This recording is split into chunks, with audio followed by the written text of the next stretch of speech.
पर एक गांव में साधु रहता था जो भगवान पर बहुत विश्वास रखता था। एक बार वह साधु पेड़ के नीचे बैठा था और भगवान को याद कर रहा था। तो अचानक वहाँ बाढ़ आ गई। चारों तरफ पानी ही पानी। सब लोग अपने आप को बचाने के लिए ऊपर पहाड़ की तरफ भागने लगे। उनमें से एक आदमी ने देखा कि इस हालत में भी साधु जी भगवान की तपस्या कर रहे हैं। वह सोचा कि ये अपने आप को बचाने के लिए कहीं जा क्यों नहीं रहे। तो उसे साधु से बोला, अरे आप कहीं जा क्यों नहीं रहे हो? आप भी मेरे साथ ऊपर पहाड़ की तरफ चलो, नहीं तो डूब जाओगे। साधु बोला, अरे हमें क्या होगा, मैं भगवान की इतनी तपस्या करता हूँ, मुझे कुछ नहीं हो सकता, मुझे भगवान अपने आप बचाएगा। धीरे धीरे पानी साधु के कमर तक आ गया।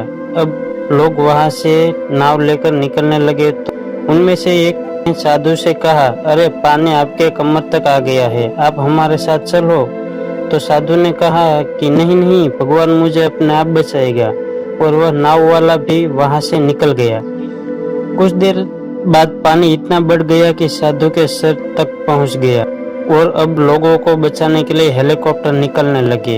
यह हेलीकॉप्टर साधु के पास आया, जो कि आखिरी हेलीकॉप्टर था। साधु के पास नीचे रस्सी फेंकी और बोला, इसे पकड़ो और ऊपर आ जाओ, नहीं तो आप डूब जाओगे। यह आखिरी हेलीकॉप्टर है और आपके पास में दूसरा कोई रास्ता नहीं है बचने के लिए।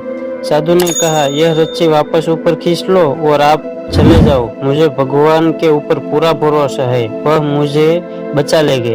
पानी काफी ऊपर आ गया, पेड़ डूब गया और साधु की भी डूबने की वजह से मौत हो गई।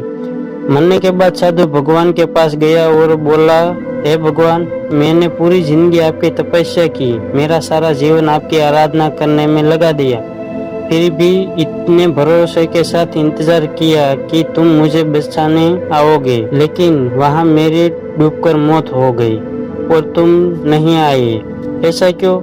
भगवान बोले, अरे मूर्ख इंसान, एक नहीं तीन बार आया था।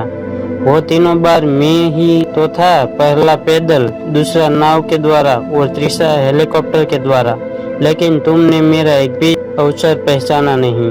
किसका इंतजार कर रहा था? इस तरफ से जिंदगी में हमें ऊपर वाला बहुत से मौके देता रहता है, लेकिन हम सब उस मौके को ठुकरा कर पता नहीं किस चीज का इंतजार कर रहे होते हैं कि वो होगा तभी मैं करूँगा, और इस बात पर अड़े रहते हैं। अड़े रहने से एक वक्त के बाद वो मौका हाथ से निकल जाता है और हम सब कुछ नहीं कर पाते हैं। और इस कहानी से हमें ये सीख मिलती है, अगर आपको आपके जीवन में कुछ भी करना है तो किसी भी अच्छे समय का इंतजार मत करो। जो भी करना है आज और अभी से शुरू कर दो और कर दिखाओ कुछ ऐसा कि दुनिया करना चाहे आपके जैसा। Thank you.